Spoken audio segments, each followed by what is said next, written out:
South ఇండియాలోని అతి తక్కువ ధరలకి రత్నాలనందించే ఏకైక సంస్థ 6JVR. ప్రస్తుతం మనతో పాటు లైవ్ కాల్ అందుబాటులో ఉన్నారు ప్రముఖ అడ్వకేట్ అలాగే అనలిస్ట్ గోపాల శర్మ గారు. ఒకసారి సార్తో మాట్లాడదాం. ఎందుకంటే ఏదైతే ఉగ్రవాద దాడి జరిగిందో ఢిల్లీలో వాళ్ళందరి మీద ఉపా చట్టం పెడతా అంటున్నారు. అంటే ఏంటి అసలు, అది ఎలా ఉంటుంది, దాని శిక్షలు ఎలా ఉంటాయి, అవన్నీ కూడా ఆయన అడిగి తెలుసుకుందాం. సార్ నమస్తే అండి. నమస్తే అండి. నమస్తే అమ్మ. ఎంత దారుణమైనటువంటి ఇన్సిడెంట్ అంటే దాదాపు 12 మంది చనిపోయారు సార్, చాలా మంది క్షతగాత్రులు అయ్యారు, ఆత్మాహుతి దాడికి పాల్పడ్డారు. దాంతోపాటు చాలా మంది మహిళలు కూడా ఇందులో ఉన్నారు అని చెప్తున్నారు. మహిళా మాడ్యూల్స్ కూడా ఉన్నారు ఇందులో. ఎందుకంటే జైషే మహమ్మద్కి సంబంధించినటువంటి ఉగ్రవాద సంస్థలో పనిచేసేవాళ్ళు లేదా వాళ్ళతో లింకులు ఉన్న వాళ్ళేనని చెప్తున్నారు. ఏంటి సార్ అసలు ఇప్పుడు వీళ్ళ మీద ఎలాంటి చట్టాన్ని ప్రయోగించబోతున్నారు, వీళ్ళకి ఎలాంటి శిక్షలు ఉండబోతున్నాయి? ఖచ్చితంగా వదిలిపెట్టేది లేదు, శిక్షలు వేసే తీరుతాము అని చెప్పేసి పిఎం చెప్తున్నారు. సో ఎలాంటి శిక్షలు పడే అవకాశం ఉంటుంది? సివియర్ అటాక్ జరిగింది నిన్న. అది హై ఇంటెన్సిటీ బ్లాస్ట్ చేశారు. టెర్రరిస్ట్ యాంగిల్ ఉంటుంది ఇందులో. ఎందుకంటే మనం చూసాం లాస్ట్ టైం ఈ పుల్వామా అటాక్ కానివ్వండి, కాశ్మీర్ అటాక్స్ ఇవన్నీ తర్వాత ఎప్పుడైతే మనం ఆపరేషన్ సింధూర్ చేశామో అప్పటి నుంచి పాకిస్తాన్ వాళ్ళు చాలా సైలెంట్గా ఉన్నారు. సైలెంట్గా ఉన్నారు అంటేనే దాని అర్థం వాళ్ళు ఏదో ఒకటి చేస్తారు. మనం గతంలో చూస్తే బాంబే బ్లాస్ట్ కూడా, మహారాష్ట్ర బ్లాస్ట్ కూడా నవంబర్లోనే జరిగింది. అప్పుడు back at Maharashtra bomb blast కానీ. సో వాళ్ళు ఏంటంటే అప్పుడు 9/11 చేశారు, ఇప్పుడు 10/11 చేశారు. సో ఇది ఒక మొత్తంగా కాన్స్పిరసీ. పాకిస్తాన్ యాంగిల్ ఉంది, టెర్రరిస్ట్ యాంగిల్ ఉంది, జైషే మహమ్మద్ యాంగిల్ ఉంటుంది, అన్ని యాంగిల్స్ ఉంటాయి. అయితే మనకేంటంటే ఇప్పుడు పాకిస్తాన్ వెళ్ళి మన ఇండియన్స్ వెళ్ళి అక్కడ బ్లాస్ట్ చేయలేరు, బికాజ్ హిందూ పాపులేషన్ లేదు అక్కడ. బట్ వేరేజ్ మన దగ్గర మనకు రాజ్యాంగం కల్పించిన ఆర్టికల్ 25 అనుకోండి, 30 అనుకోండి, వీటన్నిటిని కూడా దుర్వినియోగపరిచి ఈ టెర్రరిస్ట్ యాక్టివిటీస్ చేస్తున్నారు. అయితే వీటన్నిటి కూడా 1967లో మనకు అన్లాఫుల్ యాక్టివిటీస్ ప్రివెన్షన్ యాక్ట్ అనేది ఒకటి పెట్టారు.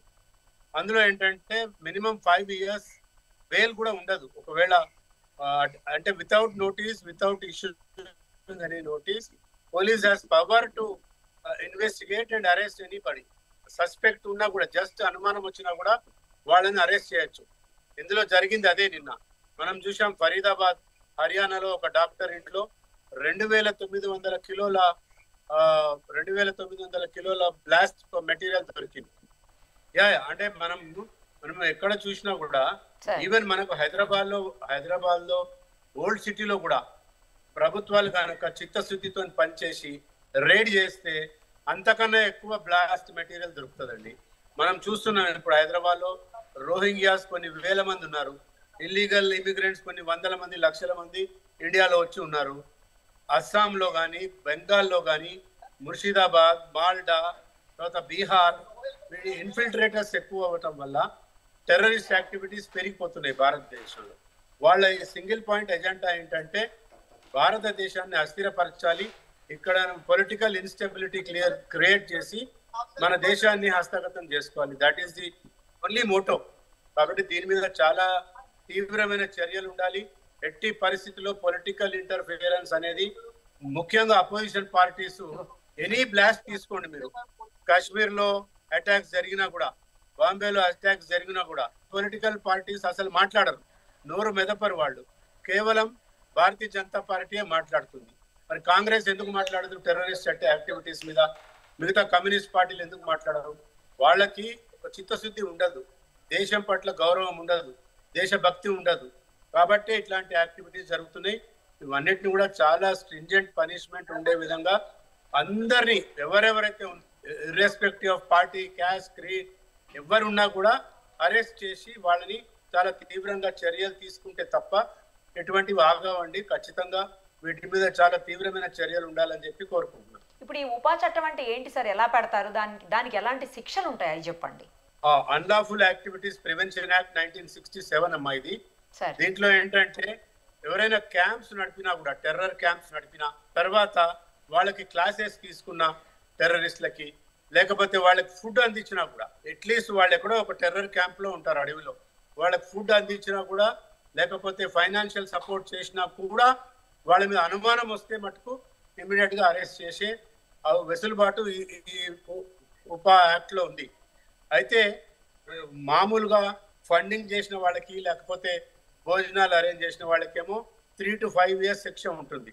వేరస్ డైరెక్ట్ కాన్స్పిరసీలో ఇన్వాల్వ్ అయ్యి బాంబ్ బ్లాస్ట్ లో ఇన్వాల్వ్ అయ్యి ఇద్దరు ఆ పైన కనుక చనిపోతే సెక్షన్ 16 సెక్షన్ 18 కింద వాళ్ళకి లైఫ్ ఇంప్రిజన్మెంట్ ఉంటుందండి. మినిమం 5 years కన్నా తగ్గదు. లైఫ్ ఇంప్రిజన్మెంట్ కూడా ఉంది ఇందులో అన్లాఫుల్ ప్రివెన్షన్ యాక్టివిటీస్ లో. అయితే ఇదేంటంటే చాలా సీరియస్ సెక్షన్స్ ఉన్నాయి ఇందులో అన్ని కూడా. ఏ ఒక్క సెక్షన్ కూడా మొత్తం యాక్ట్ లో అవైలబుల్ సెక్షన్సే ఉండవు ఇందులో. అయితే కొన్ని సెక్షన్స్ మటుకు 3 to 5 years ఉంటాయి, సెక్షన్ 3 కానీ సెక్షన్ 5 కానీ. మిగతా అన్ని సెక్షన్స్ అన్ని కూడా 10 to 15 years and life sentence ఉంది. డెత్ పెనిష్మెంట్ కూడా ఉంది, డెత్ పెనాల్టీ కూడా ఉంటుంది ఇందులో.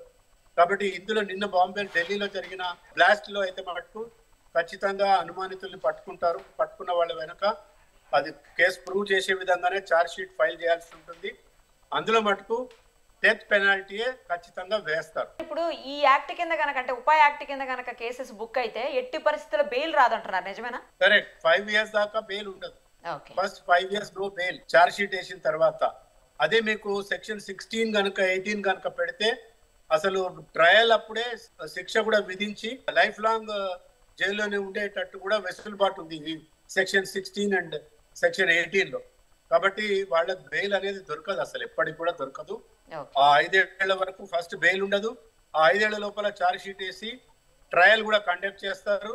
ట్రయల్ కండక్ట్ చేసిన తర్వాత శిక్షలు కూడా వేస్తారు. కాబట్టి లైఫ్ లాంగ్ వాళ్ళు జైల్లోనే ఉండాల్సిన అవకాశం ఉంటుంది. Right sir, thank you sir, thank you.